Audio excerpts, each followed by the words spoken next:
ចាហើយនេះគឺជាក្របពូជរបស់យើងចាពេញប៉ោះកញ្ញាតូចហ្នឹងអាហ្នឹងគឺពេញប៉ោះ cherry ដូចគ្នាបងប្អូនចាឥឡូវយើងកាត់វាមកចាបងប្អូនថ្ងៃនេះគឺថាមកត្រៀមបន្តកូនពេញប៉ោះ cherry ចាកញ្ញាញ៉ែបងប្អូនចាំមើលការបដោះជាមួយនឹងខ្ញុំអញ្ចឹងដំបូងគឺយើងមានប្រអប់បិទចិត្តមួយមកហើយយើងមានកระดาษជូតមាត់មួយមកចាกระดาษជូតមាត់ហ្នឹងគឺថាប្រភេទអីម៉ាក់អីក៏បានដែរតែមកទីគឺយើងបាញ់ទឹកលើกระดาษជូតមាត់ហ្នឹងឲ្យសើមបងប្អូនចាឥឡូវគ្រាប់ពូជចេញមកបងប្អូននេះគ្រាប់ពូជខ្ញុំមកចាប់ច្រើនណាបងប្អូនចាយើងហាយវាមកហើយយើងដាក់វារលើกระดาษជូតមាត់ដែលយើងបាញ់ទឹកសើមហ្នឹងមកតែបន្ទាប់ពីយើងរកហើយយើងត្រូវញែកវាដើម្បីកុំឲ្យវាជាប់គ្នាបងប្អូនឲ្យវានៅរៀងដាច់ពីគ្នាចាតាមទៅយើងបាញ់ទឹកសើមទៅលើបងប្អូនសិនជាកាលណាមានទឹកច្រើនពេកយើងត្រូវចាក់វាចេញឲ្យអស់មកឲ្យវានៅតែសើមបានហើយតែមកយកប្រអប់មកបិទឲ្យចិត្តមកហើយយកវាទៅទុកនៅកន្លែងងងឹតចាជំរាបសួរសួស្តីបងប្អូនទាំងអស់គ្នាថ្ងៃនេះគឺមកអាប់ដេតបងប្អូនអំពីការបន្តគ្រាប់ពូជពេញប៉ោះកញ្ញារបស់ខ្ញុំអាហ្នឹងពេញប៉ោះ cherry តែវារៀងកញ្ញាលើហូរកញ្ចប់វាបងប្អូនចាឥឡូវបន្តពីបានទុកនៅក្នុងផ្ទះរបស់យើងផ្ទះកន្លែងងងឹត24ម៉ោង2ដងមានថា48ម៉ោងហើយគឺថាពេញប៉ោះរបស់ខ្ញុំគឺវាចេញប្រឡោកមកហើយបងប្អូនចាឥឡូវត្រូវការរៀបចំក្នុងការចាប់វាដាក់លើអេប៉ុងហើយបងប្អូននេះបងប្អូនអញ្ចឹងការបដោះគ្រាប់ពេញប៉ោះរបស់ខ្ញុំពេញប៉ោះ cherry កញ្ញានេះគឺជាកញ្ចប់គ្រាប់ពូជណាហើយគឺពួកខ្ញុំបដោះគឺវាដោះប៉ាត់បងប្អូនអញ្ចឹងសម្រាប់បងប្អូនដែលចង់បានគ្រាប់ពូជនឹងទៅដាំចាអាចឆាតជួយពេកបានណាបងប្អូនឥឡូវពួកខ្ញុំរៀបចំក្នុងការចាប់គ្រាប់ពូជនេះចូលទៅក្នុងអេប៉ុងឯងបងប្អូនតែសារពួកខ្ញុំត្រៀមដាំពេញប៉ោះនេះគឺដាំនៅលើទឹកណាបងប្អូនចាបងប្អូនអញ្ចឹងសម្រាប់ការចាប់ដាក់អេប៉ុងថ្ងៃនេះគឺថាបណ្ណានាំបងប្អូនពីអេប៉ុងថ្មីនិយាយទៅវាមិនមែនថ្មីណាតែគ្រាន់តែថាអេប៉ុងនេះគឺវាល្អសម្រាប់ការដាំប្រភេទពពួកបន្លែតំណាំដែលយកផ្លែដូចជាពេញប៉ោះអញ្ចឹងគឺយើងគួរតែប្រើអេប៉ុងបែបនេះអេប៉ុងហ្នឹងគឺឈ្មោះថាអេប៉ុងសម្លេកកៅបងប្អូនអញ្ចឹងវិធីសាស្ត្រក្នុងការចាប់ដាក់អេប៉ុងគឺដូចគ្នាយើងស្រោចទឹកដាក់លើអេប៉ុងហ្នឹងឲ្យវាជោគទឹកឲ្យជោគអេប៉ុងហ្នឹងមកតែមកយើងធ្វើការប្រឡេះអេប៉ុងរបស់យើងនិយាយទៅគឺថា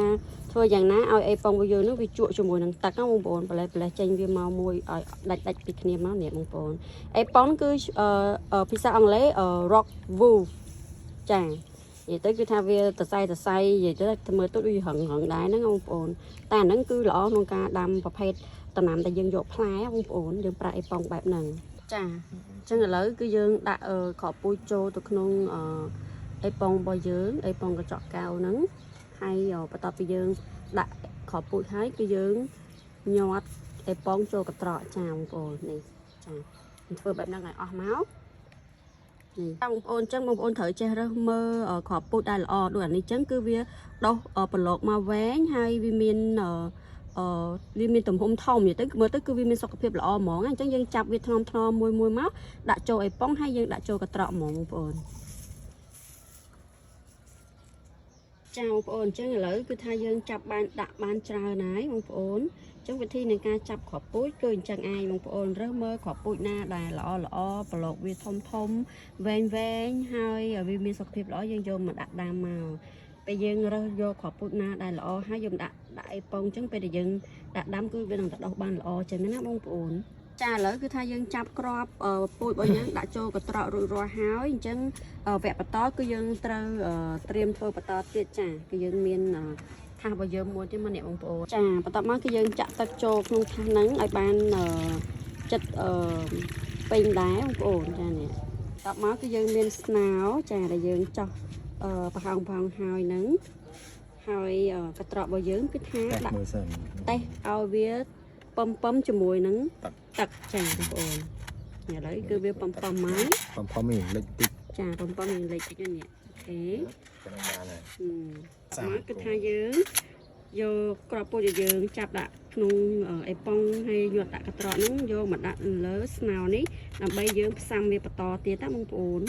ចាអូយថាគឺថាសិតតែតិចនិចកលឹះហើយដើម្បីដាំឲ្យបានផលគឺបងប្អូនអាចរៀនតាមបានបងប្អូននេះចាអញ្ចឹងកូនក្របពូជរបស់យើងមានតែប្រមាណដាក់ចូលមកអស់មកបងប្អូន